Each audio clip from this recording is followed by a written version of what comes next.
है अपनी अनमोल धरोहर, योग से सब सुख पाओ।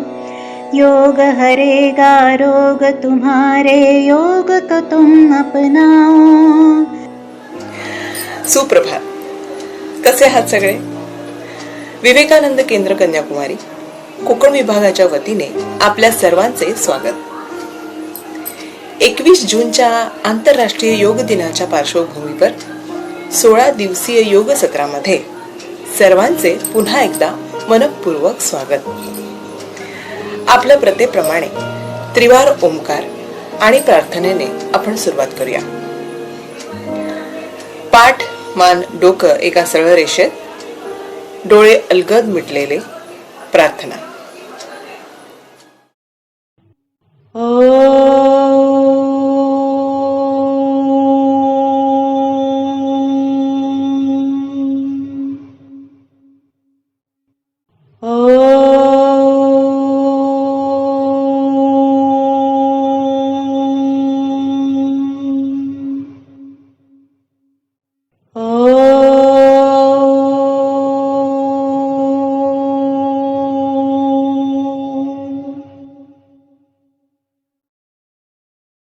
ॐ सहनाववतु सहनौ भुनक्तु सह वीर्यं करवावहै तेजस्विनावधीतमस्तु मा विद्विषावहै. ॐ शान्ति शान्ति शान्तिः. ज्या समाजात आपण राहतो, ज्या लोकांमुळे आपण स्वतःला सुरक्षित समजतो, त्या समाजाच्या ऋणात आपण आयुष्यभर आजन्म राहू शकतो? हो, नक्कीच. कारण एक मोठी शक्ती आपल्याबरोबर सतत असते. आणि ही शक्ती म्हणजे दुसरं तिसरं कोणी नसून आपलीच माणसे, आपलेच लोक, जे या ना त्या कारणाने आपल्यासाठी त्याग करत असतात. महान कार्यासाठी महान त्याग करावा लागतो. हे स्वामीजींचं वाक्य, हे स्वामीजींचे बोल आपण या महामारीच्या काळात अनुभवले असतीलच. कोण कुठला माणूस येतो आणि धर्म म्हणून आपल्याला औषध देऊन जातो. कर्तव्य, धर्म आणि त्याग ह्या सगळ्या भावना आहेत. त्या आत्मसात करण्यासाठी चला आजचे सत्र सुरू करूया. कालच्या सत्रामध्ये आपण उभं राहून करण्याची आसने पाहिली. आजच्या सत्रात आपण बसून करायचे ध्यानासन म्हणजेच वज्रासन पाहणार आहोत. सत्राची सुरुवात शिथिलीकरण करून आपण करणार आहोत आणि नेहमीप्रमाणेच सूर्यनमस्कार देखील घालणार आहोत. तसेच बौद्धिक सत्रात आज आपण धर्मचक्र या अतिशय महत्त्वाच्या विषयी जाणून घेणार आहोत.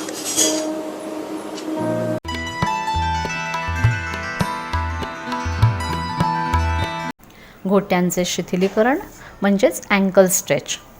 प्रथम ताठ उभं राहा, हात मांडीपाशी. आता श्वास घेत दोन्ही हात सरळ वर घ्यायचे आहेत, दंड कानाच्या जवळ. त्याचवेळी टाचाही उचलायच्या आहेत. चवड्यांवर बॅलन्स करून परत श्वास सोडत पूर्वस्थितीत यायचं आहे. ही क्रिया 5 वेळा करूया. एकत्रित. एकम, द्वे, एकम, द्वे, एकम, द्वे, एकम, द्वे, एकम, द्वे.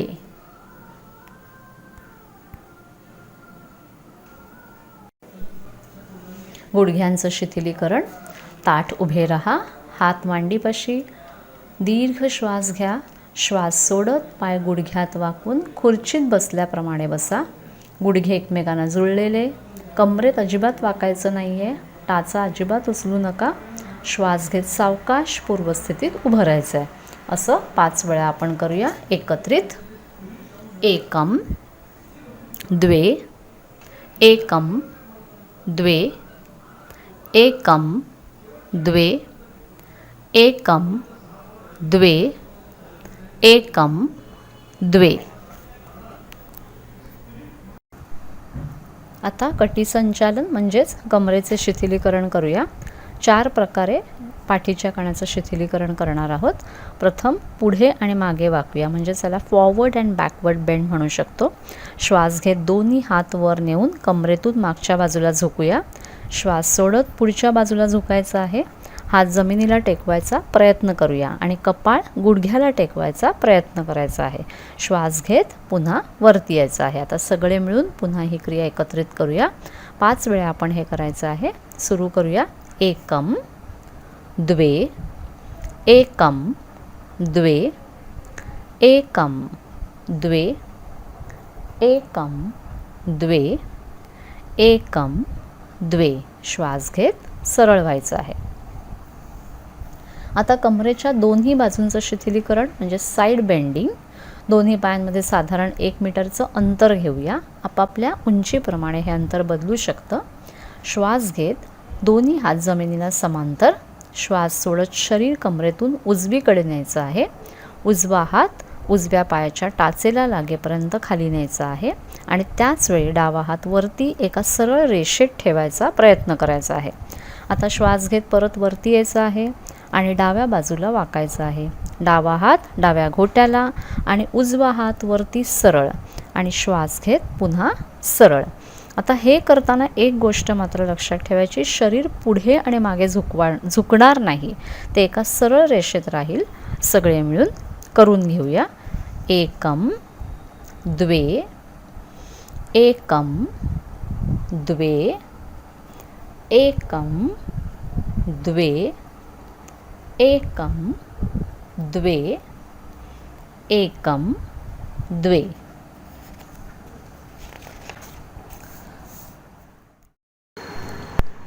खांद्यांचं शिथिलीकरण, शोल्डर रोटेशन्स. दोन्ही पाय जुळवून उभे राहा. पाठीचा कणा ताठ असावा पण खांद्यांवरती ताण नको. दोन्ही हात शरीराच्या बाजूला मांड्यांलगत सरळ रेषेत. प्रथम बघून घेऊया. उजव्या हाताचे मूठ करून घेऊया. उजव्या हात श्वास घेत मागून वर न्या आणि श्वास सोडत पुढून खाली आणा. ज्यावेळी विरुद्ध दिशेनं सांगितलं जाईल त्यावेळी श्वासावर लक्ष देत हात पुढच्या बाजूने मागच्या बाजूला वळवायचा आहे. हीच क्रिया आपल्याला डाव्या हाताने सुद्धा करायची आहे. सुरू करूया एकत्रित 5 वेळा क्लॉकवाईज आणि अँटी क्लॉकवाईज. एकम द्वे, त्रीणि, चत्वारि आणि पंच. आता विरुद्ध दिशेने. एकम द्वे, त्रीणि, चत्वारि, पंच. आता डाव्या हाताने. एकम द्वे, त्रीणि, चत्वारि, पंच. विरुद्ध दिशेने. एकम द्वे, त्रीणि, चत्वारि, पंच. आता दोन्ही हातांनी करायचं आहे. एकम द्वे, त्रीणि, चत्वारि, पंच. विरुद्ध दिशेने. एकम द्वे, त्रीणि, चत्वारि, पंच. मानेचे शिथिलीकरण. पायामध्ये कांद्या एवढं अंतर. पाठीचा कणा ताठ. पाठ मान डोकं एका सरळ रेषेत. दोन्ही हात पाठीमागे. उजव्या हाताने डाव्या हाताचं मनगट धरायचं आहे. मानेचे व्यायाम अगदी हळूवार करायचे आहेत. कुठेही झटका बसणार नाही ह्याची काळजी घ्यायची आहे. सर्वप्रथम आपण बघून घेऊया. श्वास घेत मान मागे न्यायची आहे. श्वास सोडत हनवटी गळ्याला टेकेल एवढी मान पुढे न्यायची आहे. मान सरळ करून घ्यायची आहे. सगळे मिळून आपण एकत्रित करूया. 3 वेळा आपण करणार आहोत. सुरू करायचं आहे. श्वास घेत मान मागे. श्वास सोडत पुढे. श्वास घेत मान मागे. श्वास सोडत पुढे. श्वास घेत मान मागे. श्वास सोडत पुढे. मान सरळ करून घ्यायची आहे. आता पुढचा प्रकार करूया ज्यात आपण मान एकदा उजव्या बाजूला आणि एकदा डाव्या बाजूला करायची आहे. एकदा बघूया. उजवीकडे उजवा कान उजव्या खांद्याच्या दिशेला. परत सरळ करून डावीकडे डावा कान डाव्या खांद्याच्या दिशेला टेकेल असं मान सरळ करायचे आहे. 3 वेळा आपण करणार आहोत. सुरू करूया. उजवीकडे, डावीकडे, उजवीकडे, डावीकडे, उजवीकडे, डावीकडे, मान सरळ. पुढचा प्रकार म्हणजेच मानेचं ट्विस्टिंग करायचं आहे किंवा आपण म्हणू चेन टू शोल्डर. एकदा उजवीकडे बघायचं आणि एकदा डावीकडे बघायचं, असं 3 वेळा करूया. सुरू करूया. उजवीकडे, डावीकडे, उजवीकडे, डावीकडे, उजवीकडे, डावीकडे आणि मान सरळ करूया. बटरफ्लाय म्हणजेच फुलपाखरू ताण करायचा आहे. त्यासाठी खाली बसून घेऊया. पाय समोरच्या बाजूला सरळ, दोन्ही हातांच्या साह्याने पाठीचा कणा ताठ करून घ्यायचा आहे. आता डावा पाय दुमडून शरीराजवळ घ्या. उजवा पाय दुमडून दोन्ही पावले एकमेकांना जोडायचे आहेत. आता दोन्ही हातांची बोटं एकमेकांमध्ये गुंतवून त्याने पावलांना धरून घेऊया आणि दुमडलेल्या पायांची फुलपाखराप्रमाणे हालचाल करायला सुरुवात करायची आहे. साधारणपणे 20 वेळा करूया. आपापल्या स्पीडप्रमाणे हे बटरफ्लाय फ्लॅप्स आपल्याला करायचे आहेत. आणि विश्रांती. दोन्ही पाय सरळ करून घ्या. पायामध्ये अंतर, शरीराच्या मागे जमिनीवर हात टेकलेले आणि मान खांद्यावरती. काही वेळ विश्रांती. पवनमुक्तासन करायचं आहे. पाठीवर झोपा. पाय सरळ एकमेकांना जुळलेले, हात डोक्याच्या वर ताठ. प्रथम डावा पाय जमिनीवर ठेवून उजवा पाय गुडघ्यात दुमडून छातीजवळ आणा. हाताचे बोटं एकमेकांना गुंफून गुडघ्यावर धरायचे आहेत. हनवटी गुडघ्याला लावायचा प्रयत्न. आता आपण ह्या स्थितीमध्ये थोडा वेळ थांबून डावा पाय उचलून गोलाकार क्लॉकवाईज आणि अँटी क्लॉकवाईज असा फिरवूया. एकम, द्वे, त्रीणि, चत्वारि, पंच. Anti clock. एकम, द्वे, त्रीणि, चत्वारि आणि पंच. रिलॅक्स. पाय जमिनीवर, मान पण रिलॅक्स. काही क्षण विश्रांती घेतल्यानंतर दुसऱ्या पायाने आता डावा पाय उचलून गुडघ्यात दुमडायचा. छातीपर्यंत आणून हनवटी गुडघ्याला टेकेल असा प्रयत्न. उजवा पाय सरळ उचलून गोलाकार क्लॉकवाईज अँटी क्लॉकवाईज फिरवूया. एकम, द्वे, त्रीणि, चत्वारि, पंच. विरुद्ध दिशेला. एकम, द्वे, त्रीणि, चत्वारि आणि पंच. रिलॅक्स. संपूर्ण शरीराला जागृत अवस्थेमध्ये विश्रांती द्यायची आहे. त्यासाठी पाठीवर झोपून घ्या. संपूर्ण शरीर रिलॅक्स करायचं आहे. सैल सोडून द्यायचं आहे. दोन्ही पायांमध्ये अंतर. दोन्ही हात शरीरापासून किंचित लांब. हाताचे तळवे वरच्या दिशेला, मान कुठल्याही दिशेला झुकलेली. डोळे अलगद मिटलेले. संपूर्ण लक्ष श्वासावर. पायाच्या घोट्यांपासून ते डोक्यापर्यंत संपूर्ण शरीर शिथिल. श्वास घेताना पोट फुग्याप्रमाणे वर येते. श्वास सोडताना जास्तीत जास्त खाली जाते ह्याची जाणीव करून घ्यायची आहे. मंद आणि दीर्घ श्वसन. कुठलाही ताण शरीर आणि मनावर नाही. विश्रांती, पूर्ण विश्रांती. संपूर्ण शरीरामध्ये ऊर्जा निर्माण होते. मनामध्ये जे काही विचार येतील ते फक्त सकारात्मकच असतील. मन पूर्ण खंबीर. कुठल्याही परिस्थितीला तोंड द्यायची मनाची तयारी.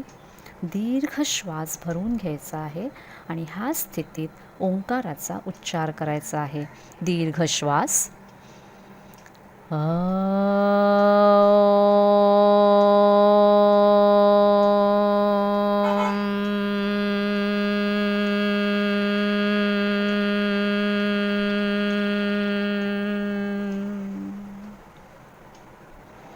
ओंकाराच्या उच्चारामुळे संपूर्ण शरीरात स्पंदन निर्माण होतील. त्यामुळे शरीरात जे काही दोष, त्रास आहेत ते हळूहळू नाहीसे व्हायला मदत होते. असा मनात विश्वास. आता हळूहळू हातांची आणि पायाच्या बोटांची हालचाल करा. दोन्ही पाय जवळ, उजव्या कुशीवर वळून दोन्ही हातांचा आधार घेत सावकाश उठून बसायचं आहे. डोळे मिटलेलेच. पामिंग म्हणजे दोन्ही हातांमध्ये घर्षण करून ऊर्जा निर्माण करायची आहे. हातांचे कप्स करून अलगदपणे हात डोळ्यांवर आणि नंतर चेहऱ्यावरून फिरवून घ्यायचे आहे.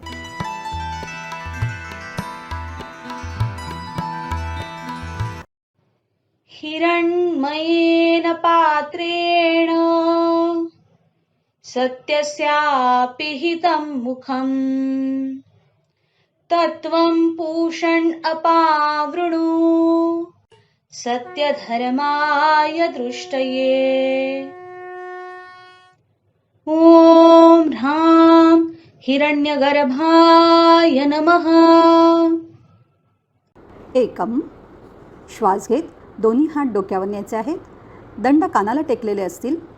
कमरेमधून मागच्या बाजूला वाकायचे आहे. दंड आणि डोकं एकसंधपणे हललं पाहिजे. द्वे. श्वास सोडत कमरेमधून पुढे वाकायचं आहे. पाठ ताठ असली पाहिजे. दोन्ही हात पावलाशेजारी टेकवण्याचा प्रयत्न करायचा आहे. कपाळ गुडघ्यांना टेकवण्याचा प्रयत्न. त्रिणी. श्वास घेत उजवा पाय मागे न्यायचा आहे. उजवा गुडघा जमिनीवर टेकवायचा आहे. मान मागे ताणून वरच्या बाजूला बघायचं आहे. चत्वारी. श्वास सोडत डावा पाय मागे न्यायचा आहे. या स्थितीमध्ये डोकं, पाठ, नितंब आणि पाय एका सरळ रेषेत असतील. शरीराचा जमिनीशी 30 अंशाचा कोन झालेला असेल. हाताचे पंजे आणि पायाची बोटं यावर शरीर तोलून धरायचं आहे. पंच. आता गुडघे जमिनीवर टेकवा आणि हाताचे पंजे आणि पावलं जागची न हलवता मागं जाऊन टाचांवर नितंब टेकवा. कपाळ जमिनीला टेकवा. मागे जाताना श्वास घ्या आणि कपाळ टेकल्यावर श्वास सोडा. ही विश्रांती स्थिती आहे. इथे श्वासोश्वास नियमित करायचा आहे. षट. श्वास सोडत शरीर पुढं न्यायचं आहे. पावलं आणि पंजे जागचे हलवायचे नाहीत आणि अष्टांग नमस्कार स्थितीमध्ये यायचं आहे. कपाळ, छाती, 2 हात, 2 गुडघे, 2 पाय असे 8 अवयव जमिनीला स्पर्श करतात, म्हणून हा साष्टांग अष्ट अंग नमस्कार. नितंबाचा भाग पूर्णपणे वरती ताणलेला आहे. श्वास सोडून बहिर्कुंभक स्थितीमध्ये थांबायचं आहे. सप्त. श्वास घेत डोकं वर उचलायचं आहे. पाठीच्या कण्याला भरपूर बाग द्यायचा आहे. गुडघे न टेकता कमरेखालचा भाग जमिनीला समांतर असेल. अष्ट. श्वास सोडत कोपर आणि गुडघे न वाकवता कंबर वर आणायची आहे.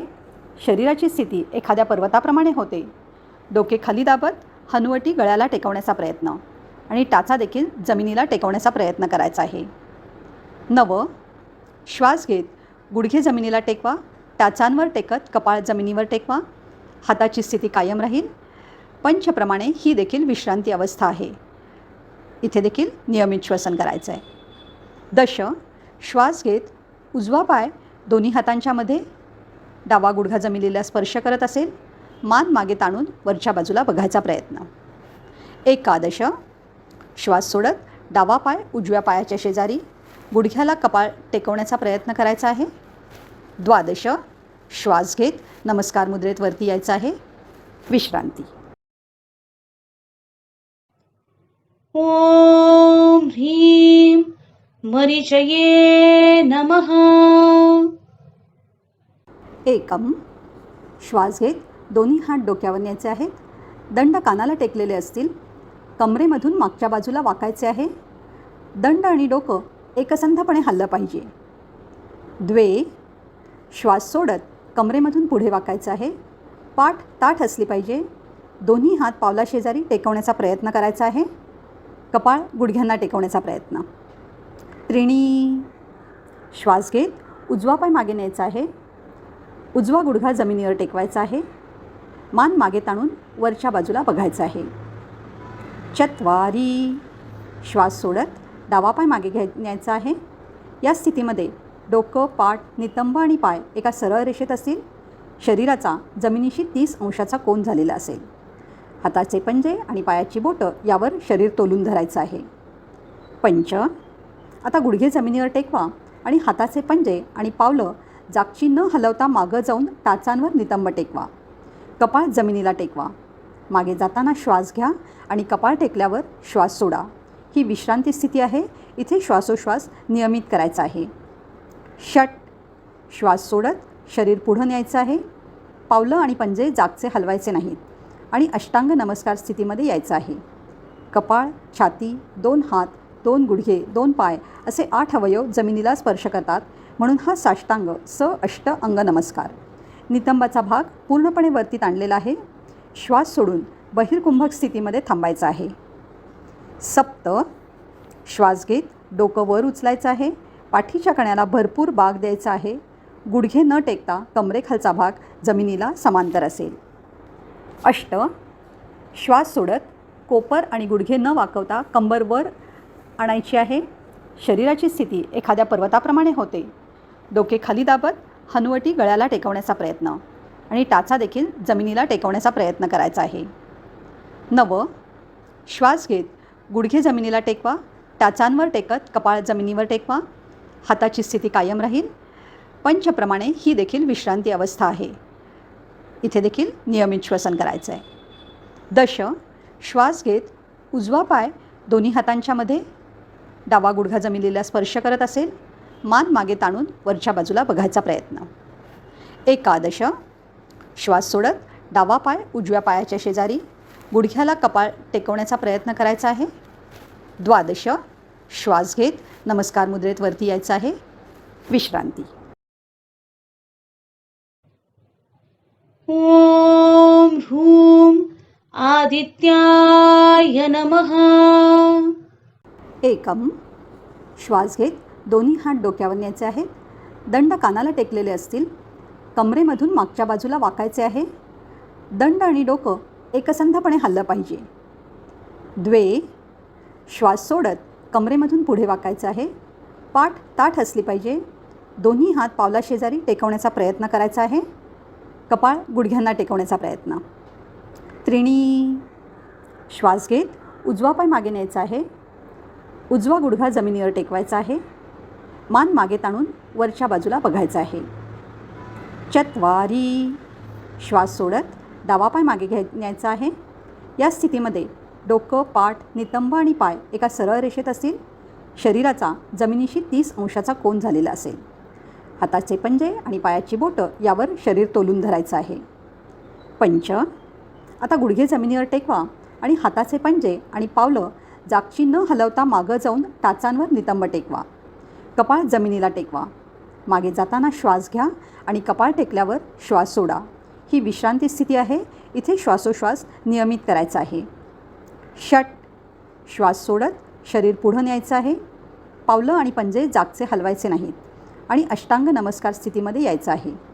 कपाळ, छाती, 2 हात, 2 गुडघे, 2 पाय असे 8 अवयव जमिनीला स्पर्श करतात, म्हणून हा साष्टांग अष्ट अंग नमस्कार. नितंबाचा भाग पूर्णपणे वरती ताणलेला आहे. श्वास सोडून बहिर्कुंभक स्थितीमध्ये थांबायचं आहे.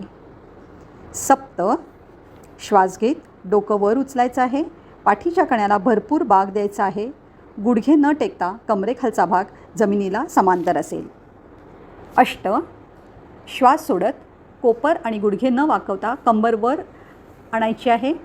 शरीराची स्थिती एखाद्या पर्वताप्रमाणे होते. डोके खाली दाबत हनुवटी गळ्याला टेकवण्याचा प्रयत्न आणि टाचा देखील जमिनीला टेकवण्याचा प्रयत्न करायचा आहे. 9, श्वास घेत गुडघे जमिनीला टेकवा. टाचांवर टेकत कपाळ जमिनीवर टेकवा. हाताची स्थिती कायम राहील. पंचप्रमाणे ही देखील विश्रांती अवस्था आहे. इथे देखील नियमित श्वसन करायचं आहे. 10, श्वास घेत उजवा पाय दोन्ही हातांच्यामध्ये, डावा गुडघा जमिनीला स्पर्श करत असेल, मान मागे ताणून वरच्या बाजूला बघायचा प्रयत्न. 11, श्वास सोडत डावा पाय उजव्या पायाच्या शेजारी, गुडघ्याला कपाळ टेकवण्याचा प्रयत्न करायचा आहे. 12, श्वास घेत नमस्कार मुद्रेत वरती यायचं आहे. विश्रांती.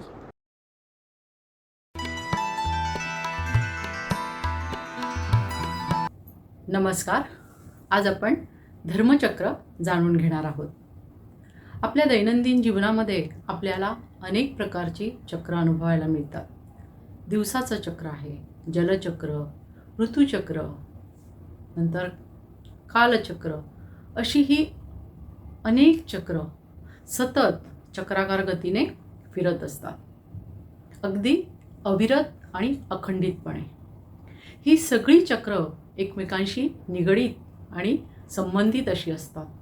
आणि या सर्व चक्रांना एकत्र धारण करणारं, त्यांना एकत्रित बांधून ठेवणारं असे एक मूल चक्र आहे, आणि ते म्हणजे धर्मचक्र. समाजातील विस्तारित घटकांच्या कल्याणासाठी हे धर्मचक्र आहे.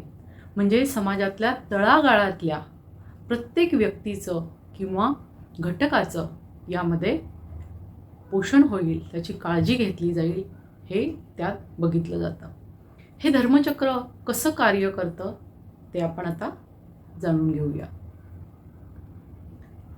व्यक्ती म्हणजे छोटं अस्तित्व किंवा व्यष्टी, आणि मोठं अस्तित्व म्हणजे हा सगळा समाज किंवा समष्टी. जेव्हा एखादी व्यक्ती जन्म घेते तेव्हा त्या व्यक्तीच्या संगोपनाची, त्याच्या वाढीची, त्याच्या शिक्षणाची, म्हणजेच त्याच्या एकूण योगक्षेमाची काळजी त्याचं कुटुंब, त्याचे नातेवाईक, समाज, राष्ट्र आणि संपूर्ण चराचर सृष्टी घेत असते. ज्यामुळे त्या व्यक्तीच्या शारीरिक, मानसिक, बौद्धिक आणि आध्यात्मिक वाढीसाठी मदत होते. ही व्यक्ती जसजशी मोठी होते तसतशी शिक्षित होऊन समाजात कार्य करायला लागते, ती कार्य करण्यास पात्र होते. हे कार्य ती नोकरी, धंदा, व्यवसाय या स्वरूपात करायला सुरुवात करते.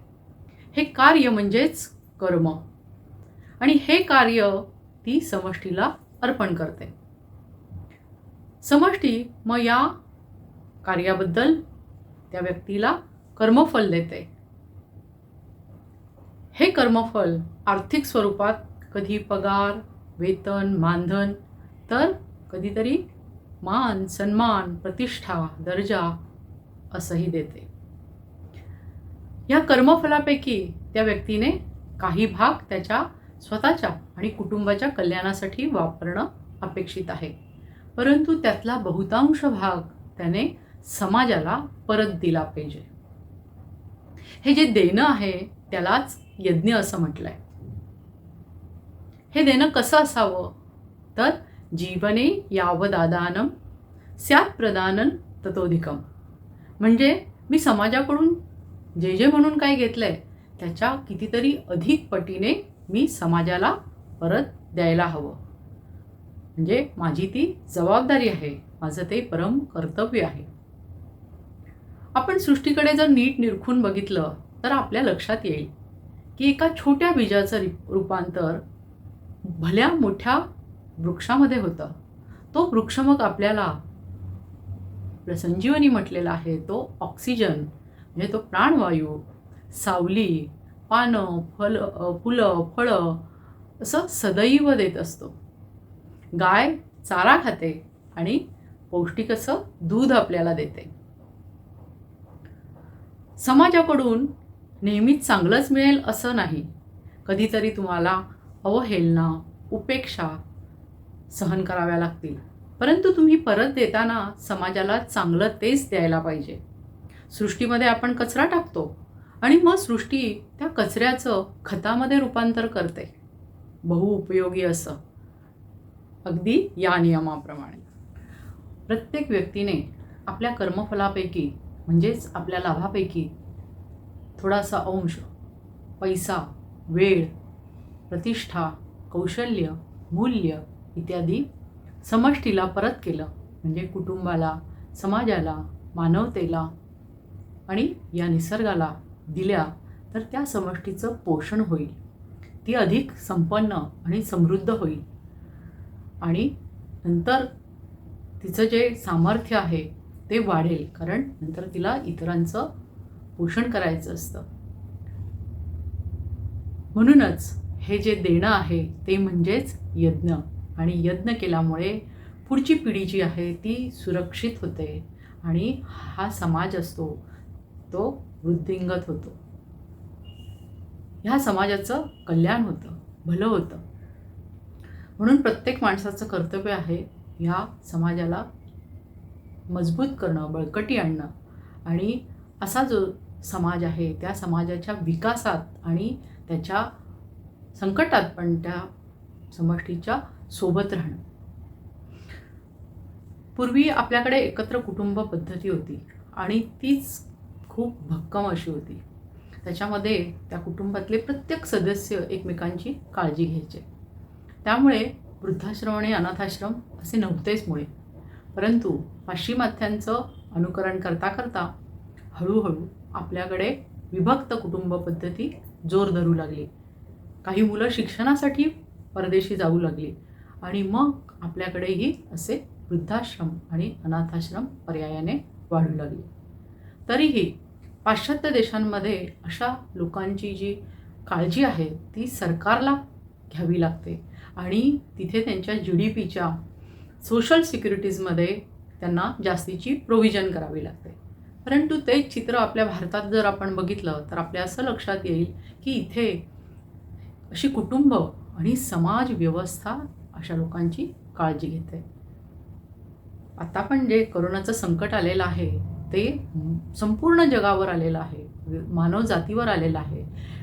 याही प्रसंगामध्ये आपण जर सकारात्मक गोष्टी जर बघितल्या तर आपल्या अशा लक्षात येतील की डॉक्टर्स आपल्या जीविताची पर्वा न करता अहोरात्र रुग्णसेवा देत आहेत.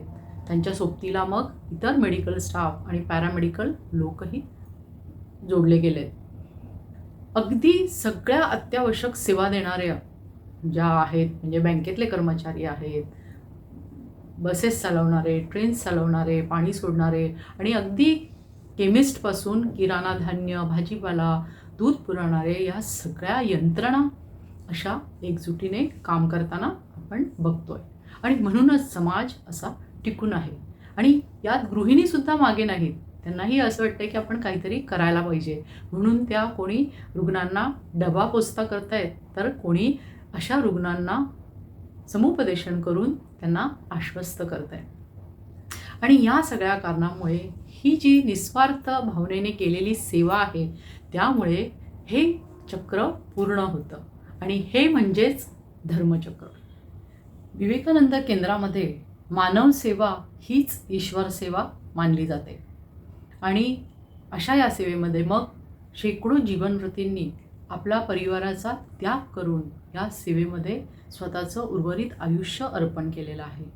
त्यांना मग साथ लाभते ती म्हणजे सेवाव्रतींची आणि अंशकालीन सेवा देणाऱ्या कार्यकर्त्यांची. काही तरुण तरुणी कॉलेजातले जे केंद्राशी जोडले गेलेले आहेत ते आपापल्या परिसरात मुलांसाठी जो संस्कार वर्ग असतो तो चालवताना आपण बघू शकतो. नंतर काही मुलं स्वाध्याय वर्ग घेतात आणि काही निवृत्त अधिकारी किंवा नागरिक नॉर्थ ईस्टमध्ये ज्या केंद्राच्या शाळा आहेत तिथे 2 वर्ष राहून तिथल्या मुलांना शिक्षण देण्याचं कितीतरी महान कार्य ते करतात आहे. आत्ता पण विवेकानंद केंद्र कन्याकुमारी कोकण विभागातर्फे जागतिक योग दिनानिमित्त योग सत्राचं हे जे आयोजन केलेलं आहे त्याच्यामध्ये पण कित्येक लोकांची साथ आम्हाला लाभलेली आहे. ही सगळी लोक एकत्र येऊन कोणी बौद्धिक घेत आहे, कोणी प्रात्यक्षिक दाखवत आहेत, कोणी तंत्रज्ञान सांभाळत आहेत, तर कोणी प्रचार प्रसार व्यवस्थापन या गोष्टी सांभाळत आहेत. ही लोक जे समाजासाठी सेवा करण्यास पुढे आलेली आहेत ते कुठलंही मानधन न घेता केवळ फक्त निस्वार्थ भावनेने करतायत. तुम्हीही या कार्यात स्वतःला जोडू शकता. विवेकानंद केंद्राच्या संपर्कात येऊ शकता. जी लोक समाजाकडून फक्त घेत राहतात आणि समाजाला परत करत नाही, मग असा हा जो समाज आहे तो विपन्न होतो, दुर्बल होतो आणि मग तो इतरांचं सहाय्य करण्यास असमर्थ ठरतो. त्यात भर घालणं हे आपल्या प्रत्येकाची जबाबदारी आहे. आणि जो असा फक्त घ्यायचं ज्याला माहिती आहे, जो घेतच राहतो, त्याला मग भगवद्गीतेत सुद्धा स्वार्थी आणि चोर म्हटलं आहे आणि तो द्रोही आहे असंही म्हटलेलं आहे. तर आपल्याला ठरवायचं आहे की आपल्याला काय बनायचं आहे. हा समाज घडविण्याच्या प्रक्रियेमध्ये आपण प्रत्येकाने झटलं पाहिजे, ह्या समाजाला बळकट केलं पाहिजे आणि त्याच्यासाठी एकत्र येणं आणि हे जे धर्मचक्र आहे ते सतत चालू ठेवणं हे आपल्या प्रत्येकाच्या हातात आहे. हा समाज अशा तऱ्हेने मग सगळेजण एकत्र आले, त्याच्यासाठी काम केलं तर मग तो उन्नत होईल, त्याची प्रगती होईल आणि त्याचं सगळं जे कार्य आहे ते सुसूत्रीपणे आणि व्यवस्थितपणे चालू राहील आणि असा हा समाज मग सगळ्या जगासमोर एक आदर्श समाज ठरेल. आणि हे म्हणजेच धर्मचक्र जे चालू ठेवणं तुमच्या, आमच्या, आपल्या सर्वांच्या हातात आहे. धन्यवाद.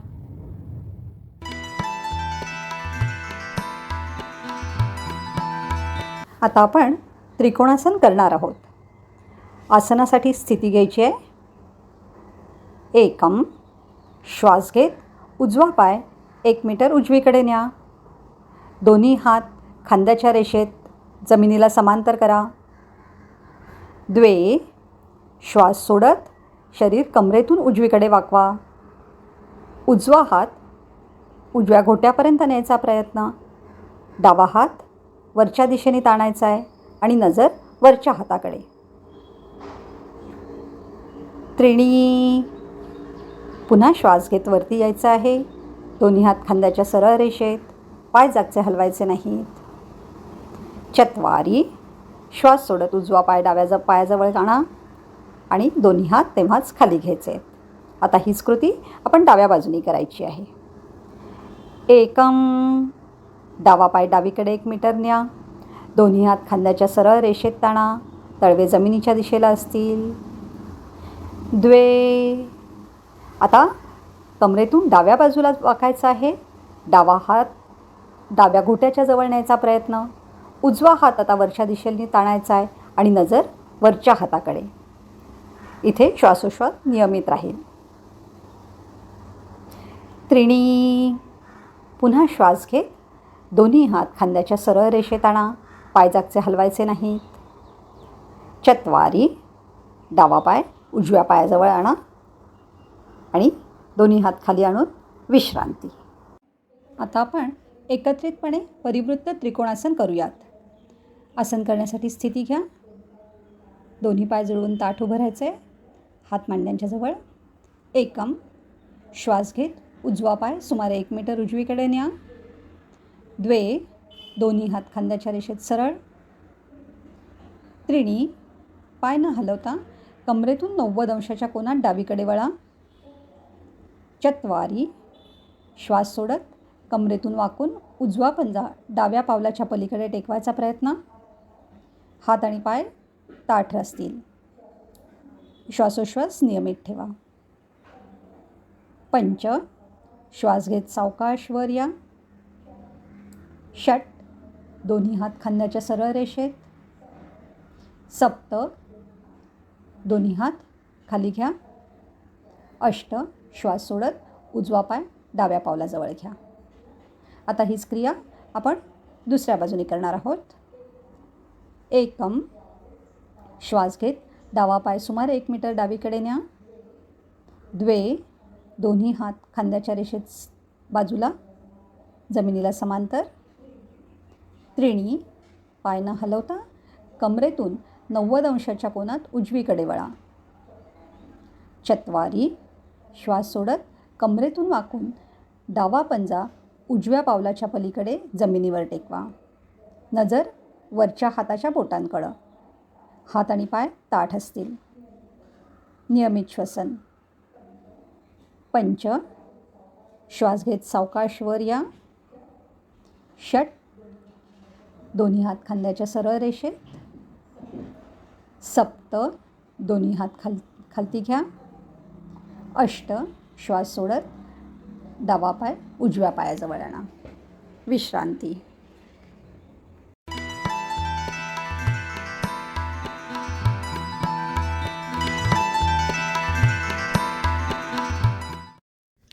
वज्रासन. वज्र म्हणजे हिरा. हे आसन केल्यामुळे घोट्यातून जाणारी वज्रनाडी उत्तेजित होते. या आसनामुळे संपूर्ण मनोकायिक संस्था सुदृढ होते. आता आसन पूर्व स्थिती. दोन्ही पाय एकमेकांजवळ ठेवून पाय पसरून ताठ बसावे. हात ताठ करून नितंबांच्या दोन्ही बाजूला ठेवावेत, म्हणजे शरीर काटकोनात येईल आणि पाठ ताठ राहील. आता आसन करायला सुरुवात करूया. एकम. उजवा पाय गुडघ्यात वाकवून बाहेरच्या दिशेने मागे न्या. टाच नितंबाखाली ठेवा. द्वे. डावा पाय गुडघ्यात वाकवून बाहेरच्या दिशेने मागे न्या. टाच नितंबाखाली ठेवा. मागच्या बाजूला दोन्ही पायांचे अंगठे एकमेकांना चिकटलेले असतील. टाचा जुळवण्याचा प्रयत्न करा. दोन्ही गुडघे पुढे एकमेकांशी जुळलेले, पाठीचा कणा ताठ. हात मांड्यांवर ठेवा. मान शिथिल. डोळे मिटून चित्त एकाग्र करा. हे ध्यानाचे आसन आहे. मंद श्वसन चालू ठेवा. ही आसनाची अंतिम स्थिती. आपापल्या क्षमतेनुसार अंतिम स्थितीमध्ये थांबायचे आहे. त्रीणी. आता डोळे उघडायचे आहेत. दोन्ही तळहात मांडींवरून जमिनीवर आणायचे आहेत आणि डाव्या हाताच्या मदतीने डावा पाय सावकाश पुढे आणा. पाय ताठ ठेवा. चत्वारी. उजव्या हाताच्या मदतीने उजवा पाय बाहेरून पुढे आणा. ताठ ठेवा. रिलॅक्स. आता आरामदायी स्थितीत जायचं आहे. दोन्ही पायांमध्ये अंतर. हातांचे तळवे मागच्या बाजूला दाबलेले. मान कोणत्याही दिशेला. रिलॅक्स. आता या आसनाचे फायदे बघू.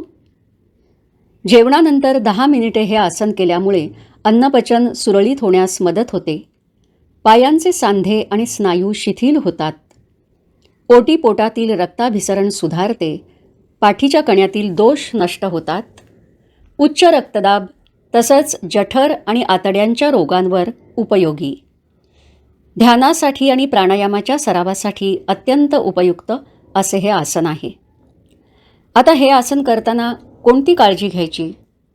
तर गुडघ्यांच्या सांध्यांचा दाह होत असेल, तसंच गुडघेदुखी असेल, तर त्यांनी हे आसन काळजीपूर्वक करावे. आता सगळ्यांनी एकत्रित हे आसन करूया. आसन पूर्व स्थिती. दोन्ही पाय एकमेकांजवळ ठेवून पाय पसरून ताठ बसावे. हात ताठ करून नितंबांच्या दोन्ही बाजूला ठेवावेत, म्हणजे शरीर काटकोनात येईल आणि पाठ ताठ राहील. आता आसन करायला सुरुवात करूया. एकम. उजवा पाय गुडघ्यात वाकवून बाहेरच्या दिशेने मागे न्या. टाच नितंबाखाली ठेवा. द्वे. डावा पाय गुडघ्यात वाकवून बाहेरच्या दिशेने मागे न्या. टाच नितंबाखाली ठेवा. मागच्या बाजूला दोन्ही पायांचे अंगठे एकमेकांना चिकटलेले असतील. दोन्ही गुडघे पुढे एकमेकांशी जुळलेले. पाठीचा कणा ताठ. हात मांड्यांवर ठेवा. मान शिथिल. डोळे मिटून चित्त एकाग्र करा. हे ध्यानाचे आसन आहे. मंद श्वसन चालू ठेवा. ही आसनाची अंतिम स्थिती. आपापल्या क्षमतेनुसार अंतिम स्थितीमध्ये थांबायचे आहे. त्रीणी. आता डोळे उघडायचे आहेत. दोन्ही तळहात मांडीवरून जमिनीवर आणायचे आणि आता डाव्या हाताच्या मदतीने डावा पाय सावकाश पुढे आणा. पाय ताठ ठेवा. चत्वारी. उजव्या हाताच्या मदतीने उजवा पाय बाहेरून पुढे आणा. ताठ ठेवा. रिलॅक्स. आरामदायी स्थितीत जायचं आहे. दोन्ही पायांमध्ये अंतर. हातांचे तळवे मागच्या बाजूला दाबलेले. मान कोणत्याही दिशेला.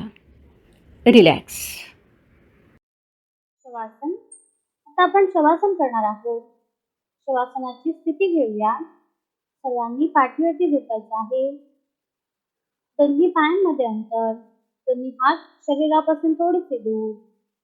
तळहात आकाशाच्या दिशेने, मान सरळ किंवा कोणत्याही दिशेला झुकलेली असेल, डोळे अलगद मिटलेले. आपलं शरीर आपल्या मनाच्या सर्व सूचना ऐकत असतं. त्यामुळे आपण आपल्या शरीराला आपल्या मनाद्वारे सूचना करणार आहोत. संपूर्ण लक्ष आपण पायांच्या दिशेने घेऊन जाऊयात. पायांची बोटे, तळपाय, बोटे, संपूर्ण पाऊल, दोन्ही पावलं,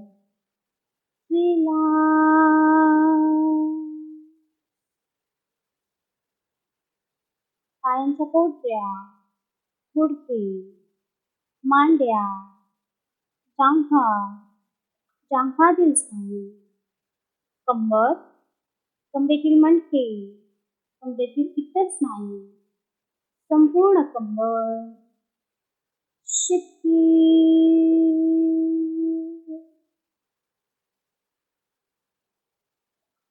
आपल्या पायापासून ते कमरेपर्यंतचे सगळे स्नायू शिथिल झालेले आहेत, रिलॅक्स झालेले आहेत. एक वेळा दीर्घ श्वास घेऊन अकाराचं उच्चारण करूया. श्वास घेऊन घ्या.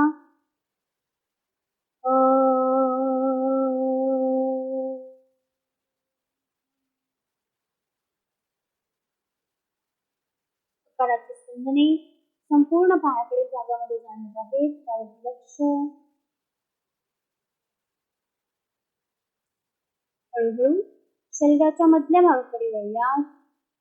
पाठ, पाठीचा कणा, पाठीतील मणके, संपूर्ण पाठ आराम से. पोट, ओटीपोट, पोटातील सगळे स्नायू. श्वास घेताना पोट फुग्याप्रमाणे वर येत आहे. श्वास सोडताना पोट जमिनीकडे ढकललं जात आहे, त्यावरती लक्ष. संपूर्ण पोटाला विश्रांती. छाती, छातीचे सगळे स्नायू, संपूर्ण छातीला आराम से. हात, हातांची बोटे, तळहात, मनगट, पोपट, दंड आणि खांदे, खांद्यांचे स्नायू, संपूर्ण हात, दोन्ही हात शिथिल.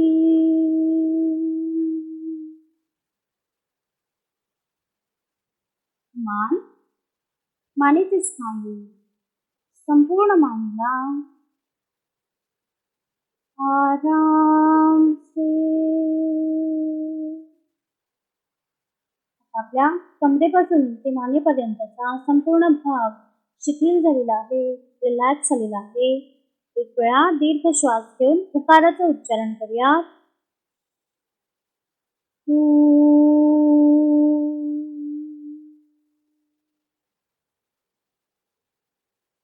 उकाराची स्पंदने संपूर्ण शरीराच्या मधल्या भागामध्ये आणि हृदयाकडील भागामध्ये जाणवत आहे, त्याचा अनुभव.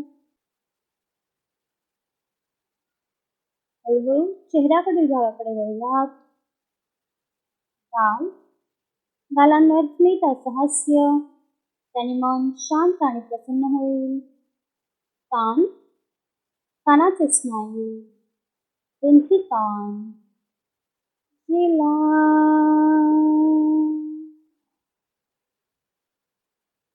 नाक, नाकाच्या दोन्ही नाकपुड्या. श्वास घेताना थंड हवेचा स्पर्श, श्वास सोडताना गरम हवा बाहेर टाकली जात आहे, त्यावरती लक्ष. मंद मंद श्वास, प्रदीर्घ उच्छ्वास, विश्रांती, पूर्ण विश्रांती.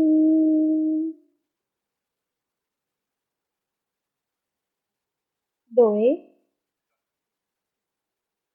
डोळ्यांचे सगळे स्नायू, दोन्ही डोळे, भुवया, भुवयांचे स्नायू, दोन्ही भुवया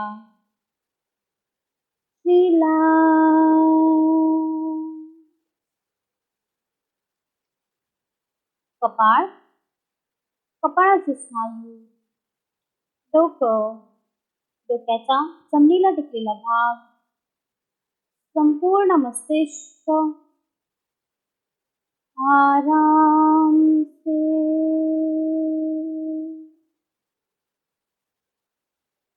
आता आपण दीर्घ श्वास घेऊन मकाराचं उच्चारण करूया. श्वास घेऊन घ्या.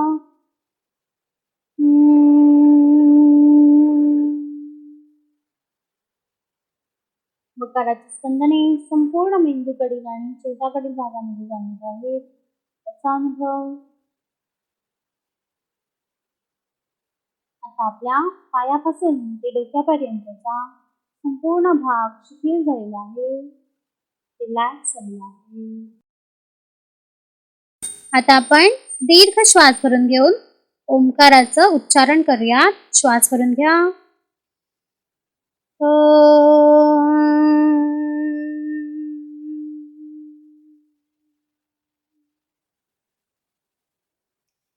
ओंकाराचे व्हायब्रेशन्स आपल्याला पायापासून ते डोक्यापर्यंतच्या संपूर्ण भागामध्ये जाणवत आहे. त्याचा अनुभव.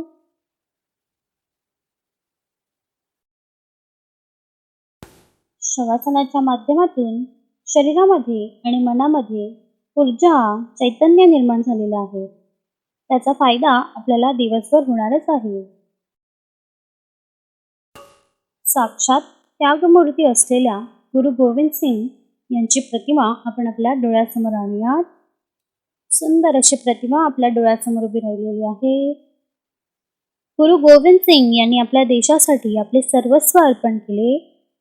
त्याचबरोबर त्यांनी आपल्या 4ही पुत्रांचे बलिदान आपल्या भारतमातेसाठी दिले आणि स्वतःचा सुद्धा बलिदान त्यांनी भारतमातेसाठी दिला.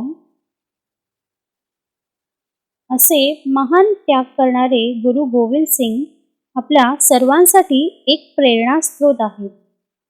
अशा प्रकारचे कोणतेही महान कार्य करण्यासाठी महान त्याग करावाच लागतो.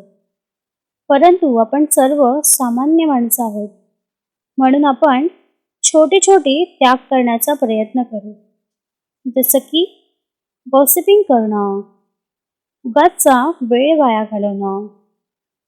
प्रथम या त्यागाची आपल्याला गरज आहे. म्हणून यापुढे आपण वेळेचा सदुपयोग करू असा संकल्प घेऊन शवासनातून बाहेर येऊयात.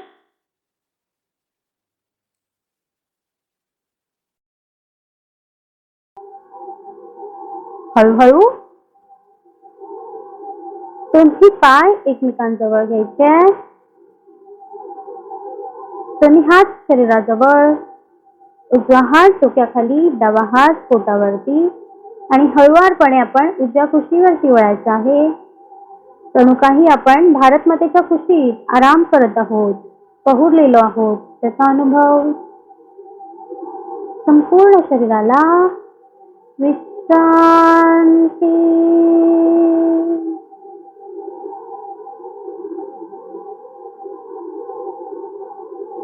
हळूहळू दोन्ही हातांचा आधार घेऊन उठून बसायचे आहे. कामही करायचे आहे आणि संपूर्ण डोळ्यांवरून आणि चेहऱ्यावरून हात फिरवायचा. आज पाहिलेल्या धर्मचक्रामध्ये आपण कुठे आहोत हा विचार घेऊन दिवसभर चिंतन करूया.